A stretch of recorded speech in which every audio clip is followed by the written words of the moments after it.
Anyway, I just wanted Summer to be found, you know. He's probably got something involved. Another person I believe was involved that we discussed yesterday. I discussed it with some of the bigger things. And Yeah. they're supposed to be checking a certain area out. Fred Hill tells a story so disturbing, it could finally explain what happened to Summer Wells. Not alive, not missing, but her body was not intact, placed in a box, and buried inside someone else's grave. It sounds insane. But here's what changes everything. Two different people told the same twisted version, months apart, unaware of each other. For 4 years, this case has been smothered by lies, online chaos, and people playing dumb. But this investigation does what no one has dared to. It chases every version Fred Hill has ever told, maps every contradiction, and exposes the pattern hidden in his madness. He's the only name that keeps coming back, no matter who tells the story. If Fred is lying, we'll prove it. But if he's telling even part of the truth, then Summer's body may not be lost. It may be buried where no one thought to look. And that changes everything. Maybe, just maybe, we finally know where to dig. The mystery of Summer Wells' disappearance isn't just a story about a missing child. It's a story of tangled truths, half-whispers, and characters who seem to say too much, or nothing at all. And among them, one name keeps floating to the surface again and again, like a shadow that won't leave the corner of the room: Fred Hill. Fred isn't an official suspect. He's not family. He's not even someone who was known to be especially close to Summer. But he is, undeniably, the neighbor whose name appears in nearly every deep dive theory livestream and rabbit hole connected to this case. A man whose words have caused more confusion than clarity, yet somehow never seem to fade into the background. Fred Hill lived not far from the Wells home, just off Ben Hill Road in a rural, wooded area of Hawkins County, Tennessee. On paper, he's just another local. In reality, he's become the most unpredictable voice in one of the most disturbing unsolved disappearances in recent memory. When Summer vanished on June 15, 2021, Fred's name wasn't on any police bulletin. But not long after, his voice showed up on YouTube, in interviews, in jail calls, and in retellings by others who claimed he'd told them things no one else dared to say. Depending on the day, Fred would tell a different story. In one version, he wasn't even there. He was off hauling scrap metal the day Summer went missing. In another, he was nearby and heard a scream. Sometimes he claimed to have overheard confessions. Other times, he said he didn't want to talk about it. There are even accounts of Fred claiming he was told exactly what happened to Summer, including grotesque details about her body was not intact, boxed, and hidden in a grave that wasn't hers. But let's rewind to one of the most jarring things Fred ever said on record. I could make up the biggest story ever, and people would believe it. It's the kind of line you don't forget. It cuts through everything else like a knife through fog. Who says that, in the middle of an open child disappearance case? Who openly boasts about their ability to deceive, while simultaneously feeding the public chilling stories about what may have happened? To skeptics, it was proof that Fred was nothing more than a compulsive liar, basking in the attention. To others, it was a signal that maybe he was testing the waters, revealing pieces of a truth he couldn't carry alone. And that's what makes Fred Hill so difficult to ignore. He exists in that liminal space between credibility and chaos. He's not just a loud voice. He's a voice that keeps echoing back to the same terrible places, no matter how many times he changes the story. The thing is, Fred's past doesn't exactly help his case. He's no stranger to law enforcement. His rap sheet includes banned substance charges, weapons, related incidents, and even a shooting that left one man seriously injured. He served time. He was known in his community, not as a harmless old man, but as someone volatile, unpredictable, and potentially dangerous. But that also means he knows things about people, about places. In cases like these, people like Fred either hold the missing piece or invent it. And it's up to us to figure out which one he is. When Summer disappeared, the public was hungry for answers. Law enforcement was tight-lipped. The Wells family was confusing at best, evasive at worst. So Fred filled the void. He spoke to live streamers. He told tales on the phone from jail. He gave interviews laced with strange details, half imagined, half horrifying.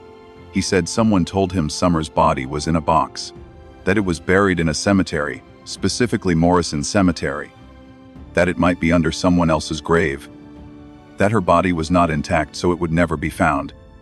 But then, when pressed, he'd say he wasn't sure, that maybe he was joking, that maybe it was something he overheard, that he couldn't remember who told him. The classic tactics of a manipulator, or of someone so mentally scattered, he no longer knew where truth ended and fiction began. Fred's defenders say he's just a messed up guy who got sucked into a media circus.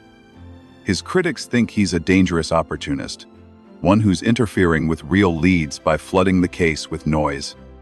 And yet, there's something unnerving in how often his stories, despite their inconsistencies, circle back to the same core elements: a box, a grave, a body hidden where no one would think to look. Even more disturbing is that more than one person has independently repeated some of the same claims Fred made.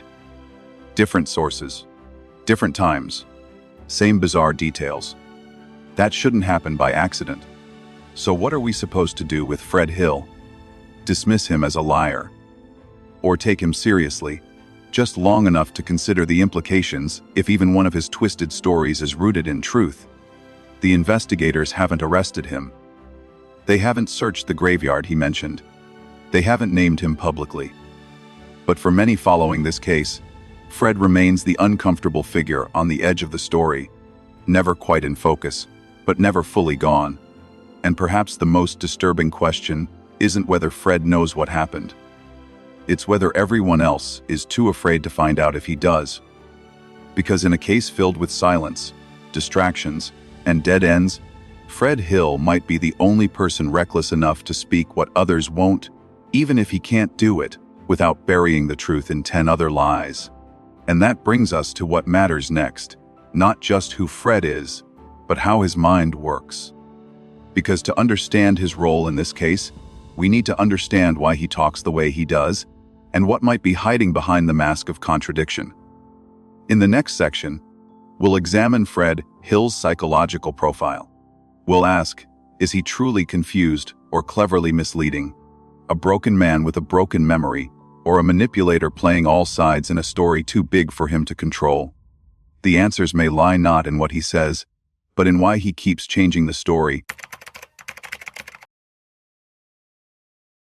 To understand why Fred Hill keeps showing up in this case, we have to look beyond his words and into the life that shaped them. Because once you open the file on Fred Hill, the question becomes less about what he's saying and more about what he's capable of. Fred Hill wasn't just a guy who happened to live near the Wells family. He came with a past, a violent, erratic, self-conflicting past that makes every word he utters worth questioning twice. He was arrested multiple times, most notably for banned substance charges. Not only did this place him in the orbit of high-risk behavior, but it also meant that any version of reality he offered had to be weighed against a history of altered perception and paranoia. But banned substance weren't the only red flag. Fred was once involved in a shooting that nearly turned fatal. According to police records and witness testimony, he discharged a firearm during a personal dispute, striking a man in the neck. Miraculously, the victim survived. The incident raised questions about Fred's mental state, his capacity for violence, and most importantly, his impulse control. A man capable of pulling the trigger during a heated argument is also capable of spiraling when pushed into the center of an unsolved child disappearance. Whether Fred felt guilt, fear, or thrill when the spotlight hit him, we don't know. What we do know is this: from that point on, Fred couldn't stop talking. And that's when YouTube got involved. Ziggy, a content creator in the true crime space, was one of the first to get access to Fred's private world. While Fred was still in jail, she managed to connect with him through messages, calls, interviews. Their exchanges started with curiosity, escalated into obsession, and eventually turned into something far more complicated: a relationship. Yes, Fred Hill married Ziggy, the YouTuber who had been interviewing him about the disappearance of Summer Wells. It sounds like a subplot in a Netflix crime doc, but it's real. And it changes the nature of Fred's visibility. No longer was he just another shady neighbor with a loud mouth. Now, he was directly linked to someone actively shaping the narrative of the case online. Through Ziggy, Fred's voice became amplified. Every half-quote, every jail call, every confession or retraction made its way into YouTube comment sections, live streams, Reddit forums, and message boards. His contradictions were documented in real time, like a digital trail of psychological instability. But here's where things get strange. Not every contradiction felt random. Some had a pattern, like a loop, a returning motif. Despite all the differences in what Fred said from day to day, certain details kept resurfacing. Let's break down 5 of Fred's statements, delivered at different times. I was gone that day. Out hauling scrap. I didn't see or hear anything. I heard screaming around the time she disappeared. It didn't sound right. Someone told me she drowned, and they hid the body so nobody would go to jail. They put her body in a box, buried her in another grave at Morrison Cemetery. That's not true. I made it up. But it could be true, couldn't it? Each version introduces or removes detail, like an unreliable narrator rewriting his own novel. But notice what's constant. Fred always puts himself at the edge of the truth. He never directly claims to have committed a crime. He always blames someone else. He always leaves a breadcrumb, then pulls it back just before you can follow. It's not just confusion. It's control. He controls the tempo. He controls what people chase. He creates smoke, watches people run into it, then pretends he never lit the fire. But in doing so, he also reveals something he probably didn't mean to, that he knows more than he should. And then comes the name, Cotton Simpson. Fred didn't mention Cotton until well into the investigation. When he did, it was like a twist no one saw coming. Cotton Simpson was a convicted offender, known in the area, with a dark past and an even darker reputation. The problem: Cotton was dead. He died not long after Summer Wells went missing, reportedly from a fall. His death, according to official records, was accidental. But Fred started floating another possibility, that Cotton had something to do with Summer's disappearance. It was too convenient. A dead man can't defend himself. A dead man can't be questioned. A dead man makes a perfect scapegoat. Fred began telling people that Cotton had confessed to involvement. That Cotton had done something horrible. That he had gotten rid of her. In one version, Fred even claimed that Cotton was the one who put Summer's body in the cemetery. To those following the case closely, it felt like a deflection, a way for Fred to distance himself from the grisly details he'd already described. He wasn't saying he had done it. He was saying Cotton had. And since Cotton couldn't speak for himself, the story conveniently stopped there. But here's the part that makes your skin crawl. Another individual, separate from Fred, later came forward with almost the exact same details about Summer being placed in a box and buried in Morrison Cemetery. No connection to Fred. No knowledge of what he'd said. Just a disturbingly similar story. So either Fred had planted the seed so deeply it grew in someone else's mind, or he wasn't the only one who knew. This brings us back to the essential question: is Fred Hill simply unstable, bouncing from fantasy to fantasy in search of relevance? Or is he damaged because he knows something he can't handle? People under extreme psychological strain often dissociate. They mix truth with fiction, sometimes without realizing it. But there's another type of person, one who mixes truth with fiction deliberately. Someone who hides secrets in plain sight, confident no one will believe them even if they speak. Fred might be the first. He might be the second. But either way, he's not just a man with a past. He's a man whose present actions continue to shape the future of a missing child's case. In the next part, we'll dive even deeper into Fred's web of stories, dissecting the logic behind each version, comparing timelines, and asking, what is he trying to hide behind all the chaos? Because if he's lying, we need to expose him. But if he's not, we may have already heard the truth. We just didn't believe the man who said it. By now, we know Fred Hill talks too much. The problem isn't that he refuses to speak, it's that he speaks in circles, spirals, and sudden turns. His words aren't just inconsistent, they're like a maze with no center. Each version of his story seems designed not to explain, but to confuse. Not to clarify, but to lead investigators and the public deeper into the weeds. Let's examine 3 of Fred's most significant and contradictory statements about the day Summer Wells disappeared in June 15, 2021. In his first version, Fred claims he wasn't even there. "I was gone that day, took my truck out to haul scrap. I was out in Rogersville all day, maybe longer." This version is clean, distant, safe. It places Fred far from the scene, insulated by a mundane errand. There are no specifics, no risk, and, conveniently, no way to confirm or deny his alibi without surveillance footage, receipts, or witnesses. He's just gone. In his second version, he shifts. "I heard screaming. Around 5:30, maybe 6. A woman's voice. Could have been CANDUS. Could have been JODISUE. I don't know. But it wasn't normal." This time, he's suddenly near enough to hear something unsettling. He doesn't say what exactly happened, but he places himself emotionally in the moment. Not physically, not directly, but adjacent, like a man trying to insert himself into the drama without becoming part of the investigation. And then comes the third version. The strangest of all. "I don't remember that day too well. I've been through a lot, you know. I hear things. People talk. I don't know what's real anymore." Here, Fred recuses himself from reality entirely. He dissolves into vagueness, leaning on memory loss, trauma, and hearsay. This version is neither confession nor denial, it's a fog. It removes responsibility and accuracy all at once. So which is it? Was he gone? Was he present?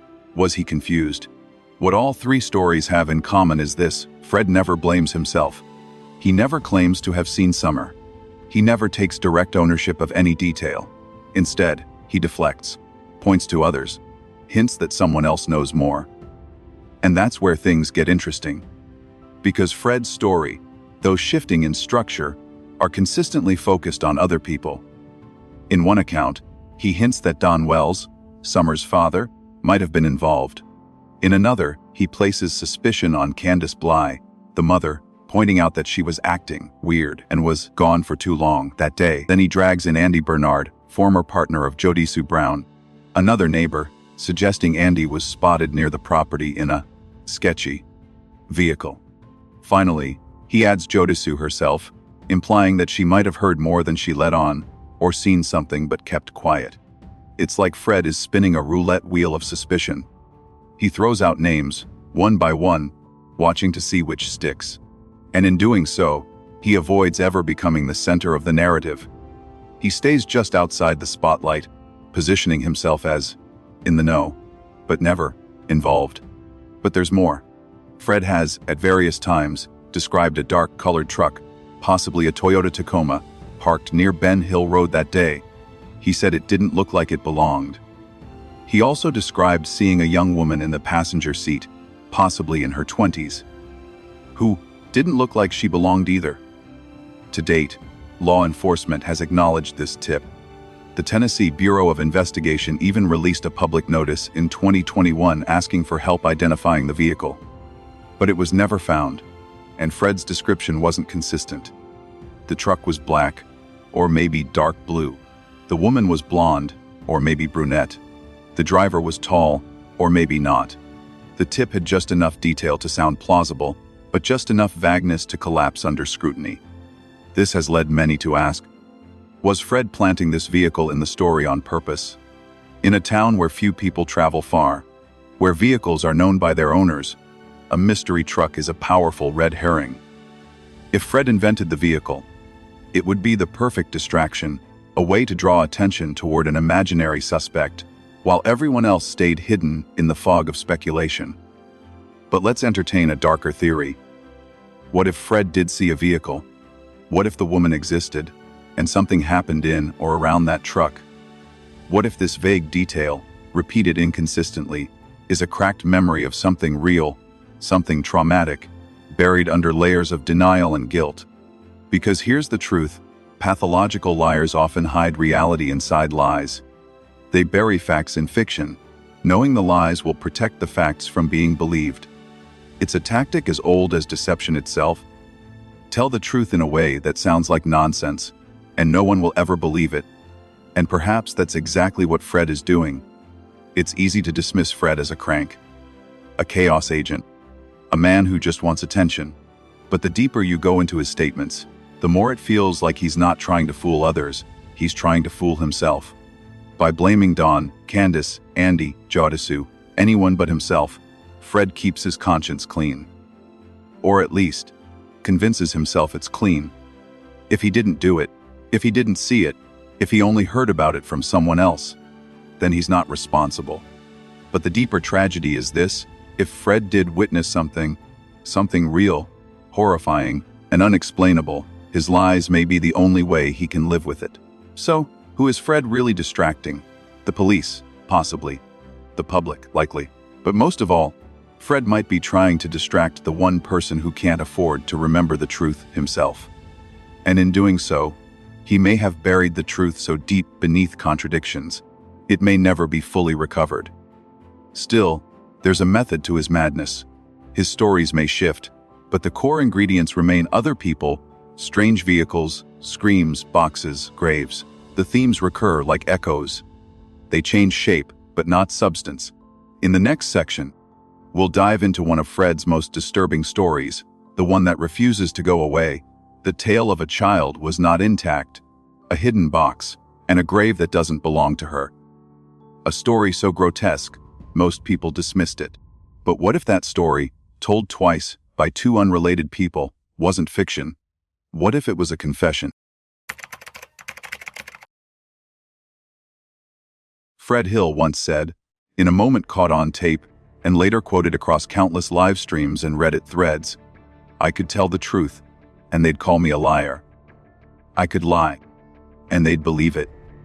It's the kind of statement that seems almost too perfect, like it was written for a movie villain. But Fred said it without irony, without hesitation. And that line might be the most revealing thing he's ever said. Because what do you do with a man who tells you, plainly, that truth and lies are interchangeable in his world? Is this a moment of unfiltered self-awareness? A spontaneous confession of his own manipulative nature? Or is it something darker, a calculated tactic to keep everyone guessing, all the time? Fred's words walk a psychological tightrope. They imply he is both victim and master, someone misunderstood, yet completely in control of how he's perceived. That's the mark of a deeply conflicted personality, or a dangerously clever one. Let's pause here and consider a term from forensic psychology: narcissistic storytelling. It refers to a pattern where an individual tells stories not to inform, but to manipulate. These stories often contain just enough truth to seem credible, but are shaped by the storyteller's desire for attention, power, or self-preservation. It's not just lying, it's lying with flair, with performance, with a wink. And Fred Hill fits the mold perfectly. His stories are constantly evolving, not necessarily to correct past inaccuracies, but to maintain narrative control. He feeds details slowly. He contradicts himself just enough to be mysterious, but never enough to be dismissed outright. He positions himself as the one who might know what happened, but won't be taken seriously until it's too late. That's the power of the narcissistic storyteller. They make you feel like the truth is just one question away. If only they felt like answering it. YouTubers who've interviewed Fred, or even just followed his trail, have picked up on this. Some describe feeling strung along. Others say Fred dangles just enough to keep you listening. A few have cut ties entirely, calling him a psychological manipulator who gets off on the attention. One prominent YouTuber said, "Fred isn't trying to help. He's playing a game. He gets bored, then throws something out to see who reacts. It's a circus, and he's the ringleader." This is a consistent theme. Fred doesn't behave like a witness. He behaves like a performer. And not just any performer, but one who craves chaos more than clarity. But what's most dangerous isn't that he lies, It's that he mixes lies with fragments of truth. He never gives you a clean story. Instead, he gives you half of something real, buried in something fabricated. That way, when you try to fact-check, you get stuck in the same swamp he's in, questioning everything, trusting nothing. And Fred knows this. He wants you to be confused. When he says, "I could lie and they'd believe it," he's not warning you, he's bragging. He's telling you exactly how he operates. He lies because he can. Because the truth, on its own, isn't interesting enough. But a twisted version, that gets him the clicks, the views, the attention. This isn't just about vanity. It's about control. Because even if Fred knows something true, something critical, he has learned that keeping that truth wrapped in contradictions gives him power. Power over the narrative. Power over the audience. Power over the very idea of what happened. So is Fred confessing when he says people won't believe the truth? Or is he protecting himself with plausible deniability? Maybe it's both. Maybe Fred told the truth once. Maybe someone laughed. Maybe someone ignored him. And maybe he decided that next time, he'd bury the truth in 1,000 lies, just to see if anyone would ever dig it out. Because in Fred's world, being called a liar isn't a punishment. It's a strategy. At the heart of all the chaos, lies, and confusion surrounding Fred Hill, one claim rises above the rest, not because it's the most believable, but because it's the hardest to forget. It's the story that makes people stop listening. Not because they don't care, but because they can't handle it. The one so disturbing, even hardened true crime followers struggle to repeat it aloud. According to Fred Hill, and at least one other individual who came forward later, Summer Wells was murdered, not intact, placed in a box, and buried beneath the grave of another person in a cemetery called Morrison. It sounds insane. Too theatrical to be real. Too cruel to be possible. And yet, it keeps coming back. This theory didn't originate on Reddit, or through random speculation. It came from what Fred called his inner circle, a group of individuals he referenced during calls, interviews, and vague mentions to YouTubers. People he claimed were around that day, who knew what happened, but who refused to speak publicly. Fred never gave their full names, but he insisted they were real, and that they knew something. In one of the now infamous jail recordings, made while Fred was incarcerated, he described what someone from this group allegedly told him: they gotten rid of her. Her body was not intact, man. Put her in a plastic box. Buried it under some old guy's grave. Morrison Cemetery. That's where she is. That's what I heard. The recording quality is poor. The fan or air conditioning unit buzzes so loudly that parts of the audio are barely understandable. The voices are muffled. One of the YouTubers who received the audio said the background noise sounded like a wind tunnel, making it hard to distinguish tone or even verify who was speaking. Still, the content was clear enough to spark a firestorm. Fred didn't say he did it. He didn't say he witnessed it. But he relayed it in a tone that felt too casual, almost rehearsed, like he'd told the story before, like it was something he'd practiced saying. The implications are horrifying. Morrison Cemetery is a small, local graveyard not far from Ben Hill Road. It's the kind of place that blends into the Tennessee hills, quiet, solemn, unremarkable. But according to Fred's claim, it became the hiding place for a secret no child should suffer. The logistics, though, raise hard questions. Could someone really dig into an existing grave, insert a box, and rebury the body without anyone noticing? Some say yes. In rural cemeteries with loose regulation and no digital surveillance, it's not unthinkable. Graves can shift. Dirt can be disturbed.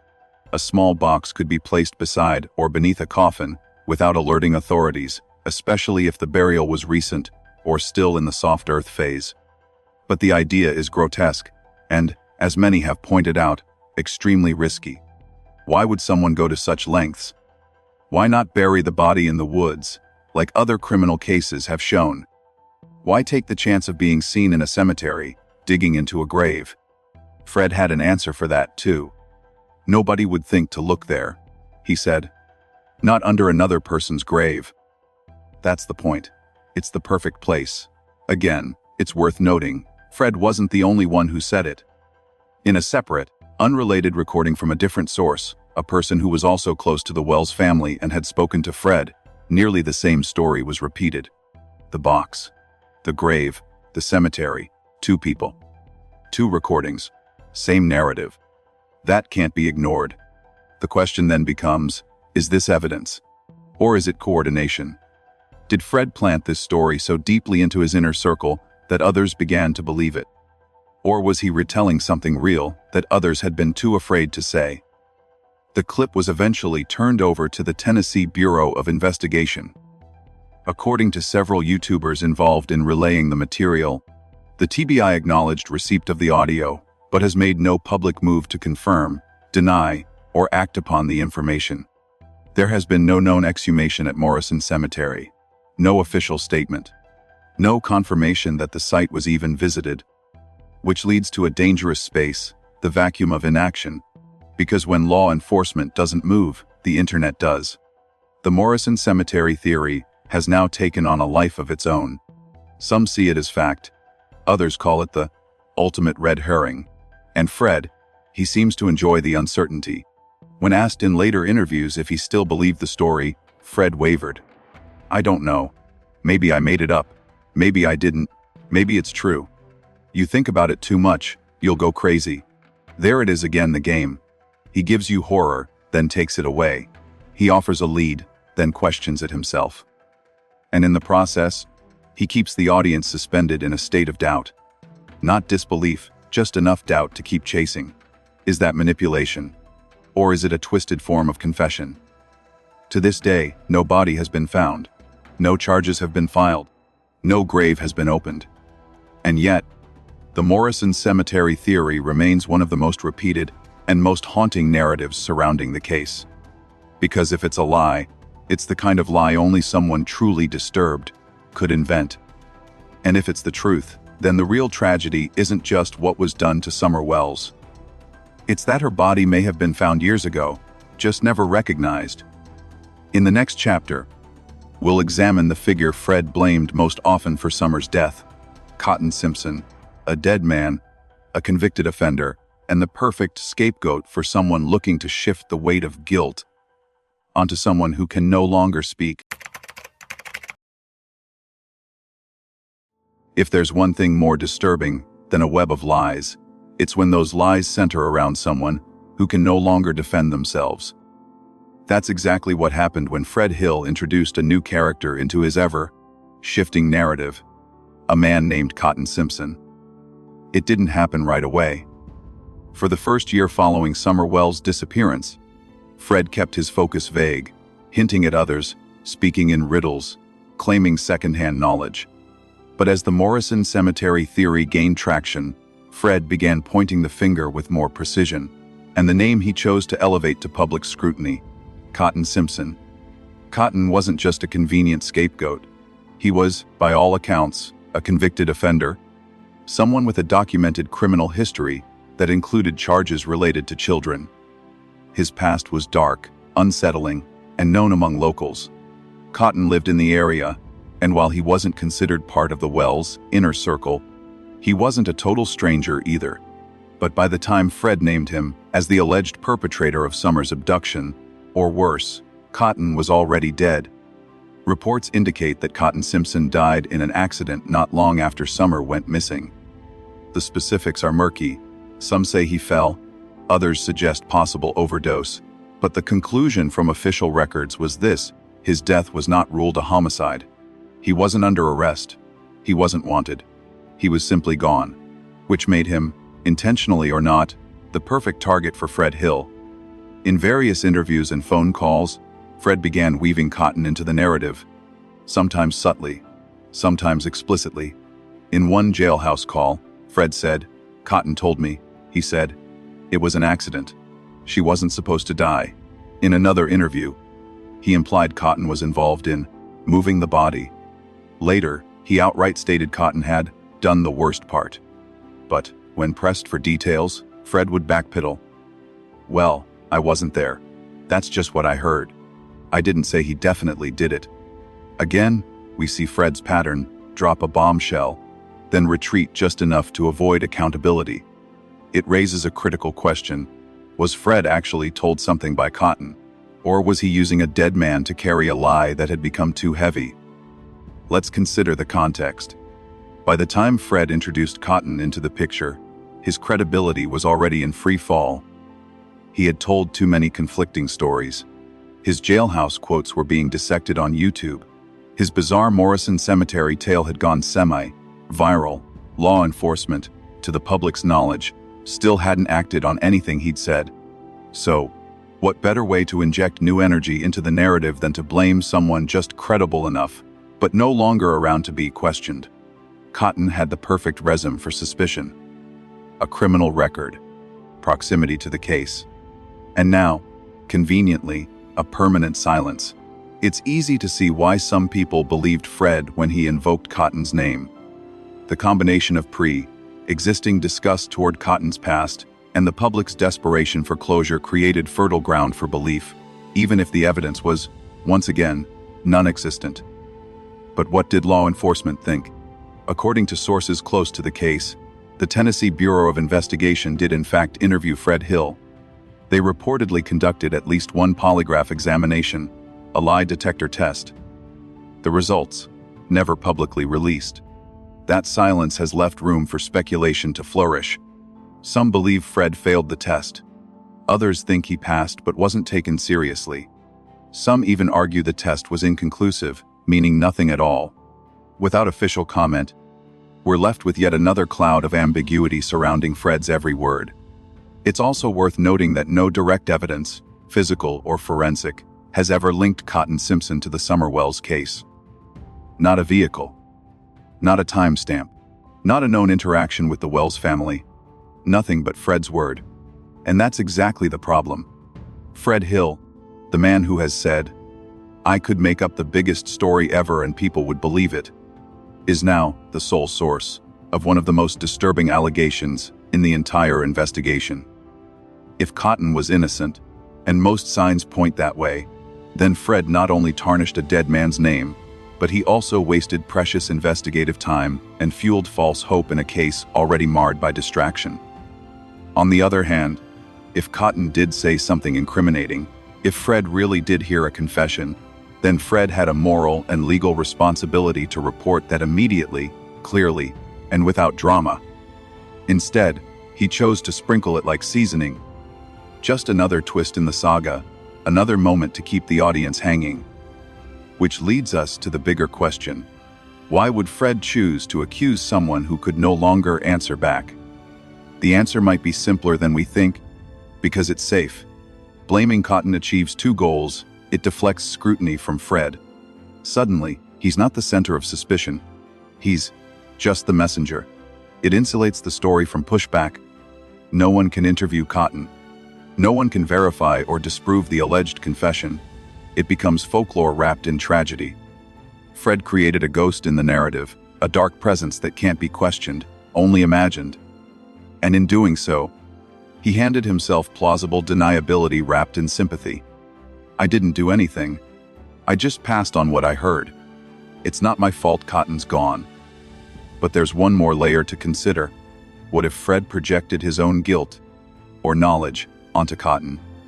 Psychologically, it's a known defense mechanism: transference. A person with information too painful or incriminating to confront may assign it to someone else, especially someone who can't contradict them. In this case, Cotton became more than just a suspect in Fred's story. He became a psychological dumping ground for all the guilt, fear, and horror Fred may have been carrying. We may never know what truly happened between Fred and Cotton, if they spoke, if they didn't, if Cotton was just a name pulled from memory to give weight to a lie. But the damage is already done. A dead man has been accused of the unthinkable. A live man remains uncharged, but ever present. And a little girl is still missing. In the next chapter, we return to the most haunting detail of all, the Morrison Cemetery. Why hasn't it been searched? What stops authorities from digging? And how does silence become the most dangerous response of all? The Morrison Cemetery theory is no longer just a rumor whispered in back channels. It has been spoken aloud, recorded, and repeated by at least 2 different individuals at 2 different points in time, with no direct connection to each other, yet echoing the same disturbing details. Both accounts describe a similar version of events. Summer Wells was murdered, not intact, placed in a box, and hidden beneath the grave of another person inside a small rural cemetery. And yet, despite the gravity of this allegation and the potential for closure it could bring, no grave has been exhumed. No digging. No visible forensic search. Nothing. This lack of action has frustrated countless people following the case. It raises a chilling question: why hasn't law enforcement, specifically the Tennessee Bureau of Investigation, dug up the grave? After all, the claim wasn't anonymous. It came from Fred Hill, a known person of interest in the public eye, and was repeated by a separate, unaffiliated source. Audio recordings were made. Notes were passed. According to multiple content creators, the full account was formally submitted to the TBI. So what's stopping them? Let's start with the obvious: the law. In order to exhume a grave in the state of Tennessee, you need either a court order, permission from the family, or probable cause supported by credible evidence. You can't just show up at a cemetery with a shovel because someone on YouTube said something disturbing. From a legal perspective, the bar is incredibly high. Courts and investigators must balance the pursuit of justice with the sanctity of the deceased, especially when it comes to someone else's grave. Families of the buried have rights. Digging into a resting place, based on a third-hand rumor, with no physical evidence, would be viewed by many as a desecration. It could also trigger civil lawsuits, especially if the claim turns out to be false. So even if TBI wanted to act on the Morrison Cemetery theory, they would need much more than an audio clip with background fan noise and a known liar doing the talking. But there's more to the hesitation than just paperwork. There's the emotional weight of it, the spiritual sensitivity. For many families, cemeteries are sacred. The idea that someone else's child could be buried beneath their loved one isn't just horrifying, it's deeply offensive. In small rural communities, where traditions and personal ties run deep, disturbing a grave carries enormous social consequences. Law enforcement agencies must consider the blowback, not just legal, but communal. So, could it be that the TBI simply doesn't believe the theory? Possibly. The story originated from Fred Hill, whose credibility has already been shown to be shaky at best, manipulative at worst. His statements are inconsistent, often contradictory. He's told multiple conflicting stories about the same day. He once even said, "I could make up the biggest story ever, and people would believe it." That line alone would give any serious investigator pause. Fred is, in many ways, the worst kind of witness, just believable enough to tempt you, just unstable enough to make you doubt it all. Still, what makes the Morrison Cemetery theory different is that Fred isn't alone in telling it. A second person, also known to the Wells family, described nearly identical details. A box, a grave, a body moved to avoid discovery. This wasn't an online copycat or someone clout chasing on Reddit.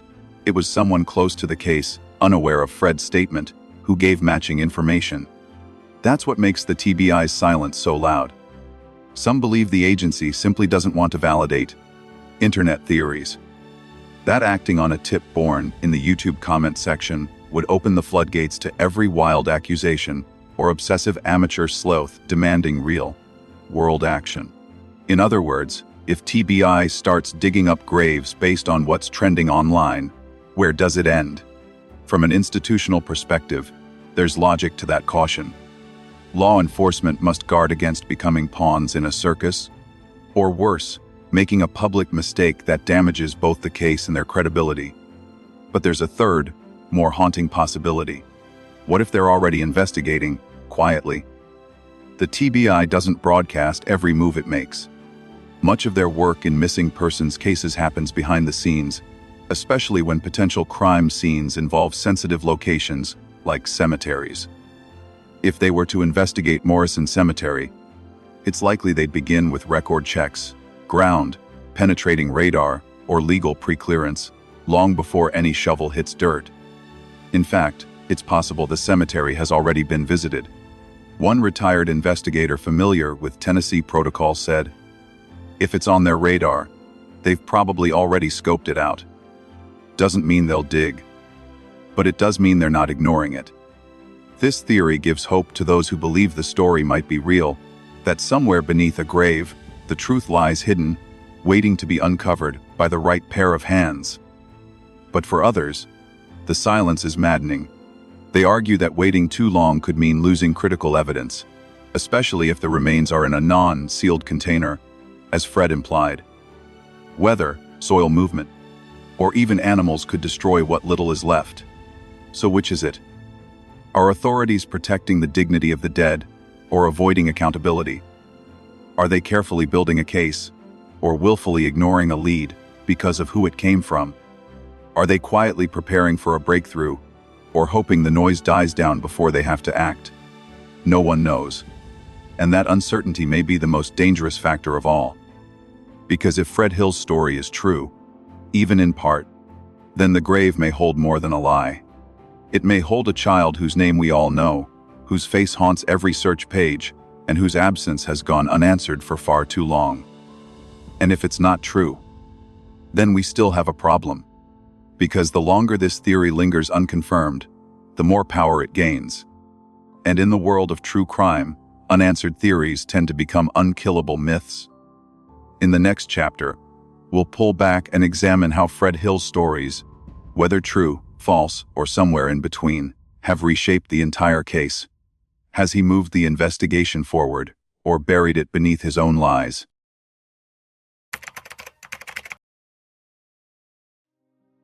In most missing persons cases, you can draw a clear line between suspects and witnesses, victims and observers. But in the Summer Wells investigation, that line keeps blurring. Nowhere is this more evident than in the tangled relationships surrounding four key figures: Fred Hill, CANDUS Bly, JODISUE Brown, and Andy Bernard. Individually, each person has said or done something that raised eyebrows. But when you look at how they overlap, where their stories intersect, where timelines match, and how accusations bounce between them, a pattern begins to emerge. One that doesn't point clearly to guilt, but unmistakably to confusion, distraction, and chaos. Let's start with a key detail. CANDUS Bly, Summer's mother, was reportedly seen near Fred Hill's residence around 4 p.m. on June 15, 2021, the very afternoon her daughter went missing. This timing is crucial. That same afternoon, Fred claimed to have heard a scream, a noise he couldn't explain, sometime around 5:30 or 6 p.m.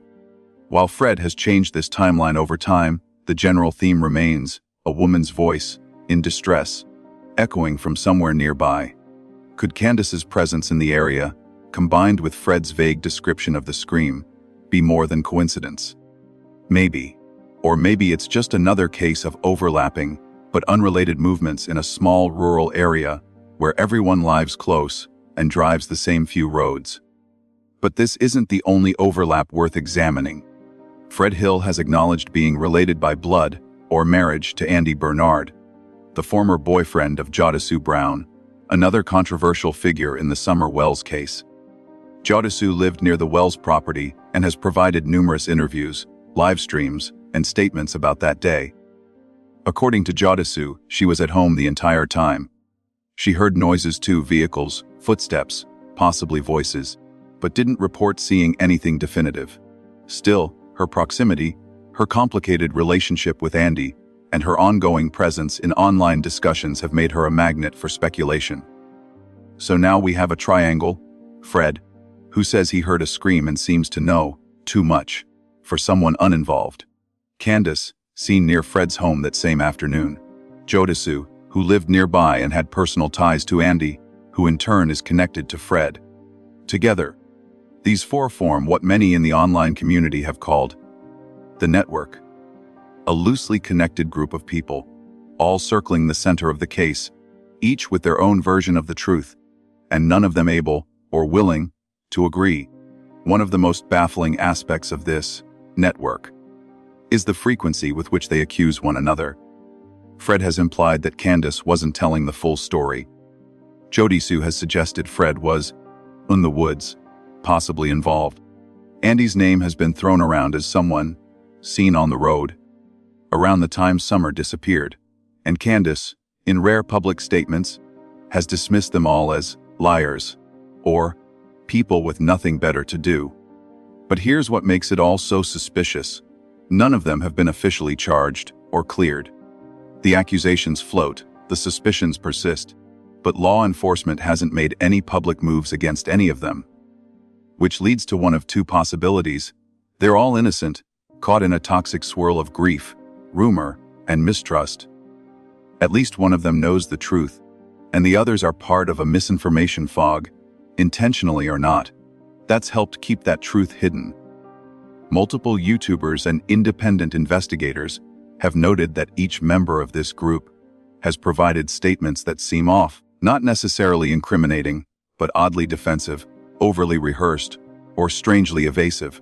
For example, Fred said he didn't want to rat out anyone, even if he knew what happened. JODISUE said she heard things that night, but didn't feel safe talking about them. Andy was reportedly seen driving a dark vehicle near Ben Hill Road, which matches the description Fred gave of a suspicious truck. CANDUS, when questioned about her timeline that day, gave inconsistent answers about errands, phone calls, and when exactly she last saw her daughter. Each of these individuals, when examined alone, may not raise alarms, but together, they create a storm of conflicting narratives, red flags, and broken timelines. And maybe that's the point. Some believe the contradictions are not just coincidence, but a deliberate wall of noise, that the truth is buried beneath 1,000 crossed wires, that someone, maybe even more than one person, is using the confusion as cover. But confusion, in a case like this, isn't neutral. It's corrosive. It eats away at momentum. It wastes investigative hours. It makes public trust decay. And worst of all, it lets the real truth slip further and further into the dark. So we're left with this haunting question: are these people simply chaotic, emotionally reactive neighbors trapped in the same tragedy? Or are they a web of distractions, whose odd connections and strange behavior are not just background noise, but part of the very reason this case remains unsolved?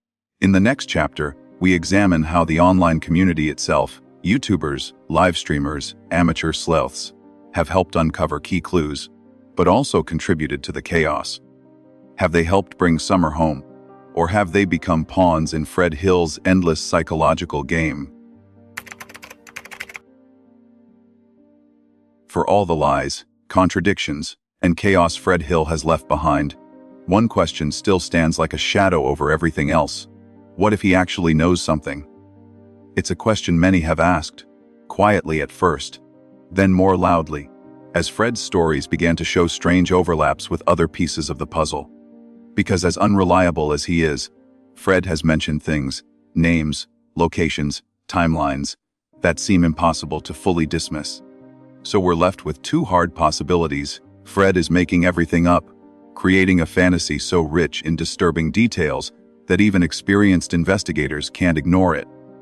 Or Fred is telling the truth, but only the parts he wants to, in the only way he knows how, through performance.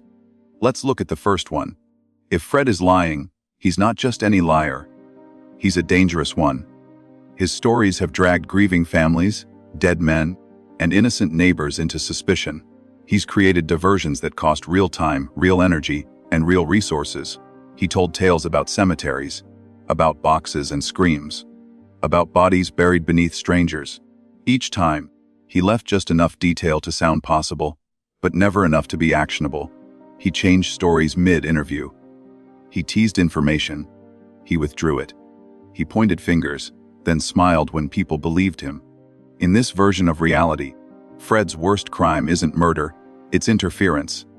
He polluted the investigation, not just by confusing police, but by weaponizing the public's attention. He fed the YouTube true crime community with just enough horror to keep them guessing. He dragged out livestream after livestream, voicemail after voicemail, hint after hint. He became the show. And in doing so, he stole something irreplaceable: time. Time that could have been used to chase better leads. Time that could have been used to search new areas. Time that could have gone toward finding a little girl, instead of chasing the fantasies of a man who may have just wanted to feel important. But now, let's entertain the second possibility. What if Fred did see something? What if Fred does know? And what if, for reasons buried in trauma, guilt, or fear, he simply can't say it straight? There are people who carry knowledge like a curse. They speak in riddles not to hide the truth, but because saying it directly would break them. In this version of events, Fred isn't just a liar. He's a man crushed by something too dark to process. Maybe he saw Summer. Maybe he saw someone take her. Maybe he helped cover something up, and now he can't live with it. So he splinters. He fractures.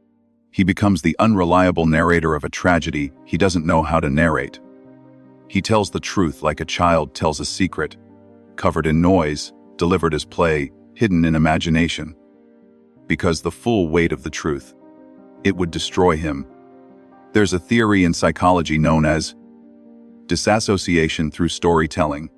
People who have witnessed or participated in trauma often cope by reconstructing the event in a way they can control, adding fictional elements, shifting blame, distorting time and memory. It's not to deceive. It's to survive. Could Fred be one of those people? Maybe, maybe not. But then we're left with the strangest part of all. How did Fred know things he shouldn't have known? Details that lined up with second sources. The grave, the timing, the strange vehicle, the scream, the box, the name, Cotton. These weren't just pulled from thin air. At least some of them were echoed by others, people who hadn't spoken to Fred, hadn't watched the same live streams. Coincidence, or something worse. In that sense, Fred might be the last man holding the truth, not because he planned to, but because everyone else involved is either gone, scared, or staying silent. And that leaves us with a man who might be guilty of nothing more than performance, but whose performance is powerful enough to cloud the search for truth. Fred didn't kill Summer. At least, there's no evidence that he did. But what he may have done is kill clarity. He became the ghostwriter of the investigation, shaping its tone, its theories, its dead ends. And if Summer's body was ever close to being found, if any real witness ever stepped forward, Fred's noise may have been loud enough to drown it out. So no matter which version of Fred you believe, the manipulator, the madman, or the man with a secret too heavy to carry, he has already left his mark on the case. His guilt may not be criminal, but in the court of truth, his silence, his games, and his distortions are a sentence of their own. Because sometimes, the most unforgivable act isn't what you did, it's what you knew and refused to say. In the end, the case of Summer Wells did not simply fall victim to evil, it fell victim to noise. Noise that disguised itself as help, as concern. But behind that noise were contradictions, manipulations, and an endless loop of speculation that sent the truth further into hiding. Fred Hill didn't just speak. He distorted. He twisted facts into riddles, pain into stories. Whether intentionally or not, he created a narrative that led the public in circles, fueled division, and muddied every step forward. And from that chaos comes a lesson far greater than the man himself. Truth cannot survive in a space designed to confuse it. This is the danger of letting speculation replace substance. One individual, just one, can capture the public's imagination so powerfully that he derails the course of real investigation. Not with evidence, but with suggestion. Not with action, but with ambiguity. And that is exactly what happened here. We allowed contradictions to become content. We mistook drama for disclosure. We confused proximity with credibility. And in doing so, we missed what mattered most. That while we tried to decode Fred Hill, we stopped listening for Summer. A case is not a story to be owned. It is a truth to be uncovered. When we forget that, we turn missing persons into performances, and those who exploit the spotlight into accidental gatekeepers of justice. It's easy to be entertained by mystery. It's harder to stay committed to truth. Because truth is slow. Truth is quiet. Truth is rarely sensational, but it is the only thing that can bring a child home, or give a family peace. Fred Hill may never face consequences for the distractions he created, but the damage is measurable. He introduced false leads. He fractured timelines. He blurred the lines between suspect, source, and storyteller. And in doing so, he taught us a painful truth. Not all harm comes from actions, some comes from words. His legacy in this case may never be fully understood, but let it serve as a warning. When we give power to chaos, we starve the process that leads to resolution. So what now? We shift the focus back, away from the voices that seek attention, away from the egos that crave relevance, and toward the child who has none of those things. Summer can no longer speak for herself, which means every minute we spend listening to distraction is a minute we steal from her voice. Let us not waste more time. Let us not turn this case into a cautionary tale of everything that went wrong, but rather into a reason to do better. Let us recognize that truth is not found in the volume of what is said, but in the integrity of how it is pursued. Let us stop glorifying those who confuse and start uplifting those who clarify. Let us stop following the most theatrical story and start following the quiet trail of facts, even when they're uncomfortable. Let us demand better from each other and from ourselves, because every unsolved case is not just a failure of police or media or suspects. It's a reflection of collective failure to stay focused, to act with integrity, and to value justice over narrative. So here is the final lesson. When someone manipulates a story for attention, and we reward it with engagement, we don't just distract the investigation, we desecrate it. And when the truth becomes harder to find than the fiction, we all lose. But there's still time to do what's right. To any person still holding a piece of this truth, no matter how small, no matter how long it's been, speak. To any person who regrets staying silent, this is your moment. To every person who got caught in the web of voices, step back and realign with purpose. Summer Wells deserves more than memory. She deserves movement. She deserves more than attention. She deserves action.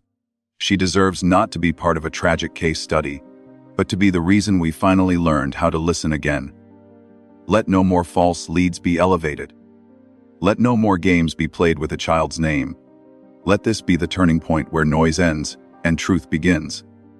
Because justice isn't delayed by lack of information. It's delayed by distraction. And a lie left unchecked is more than a mistake, it's a grave.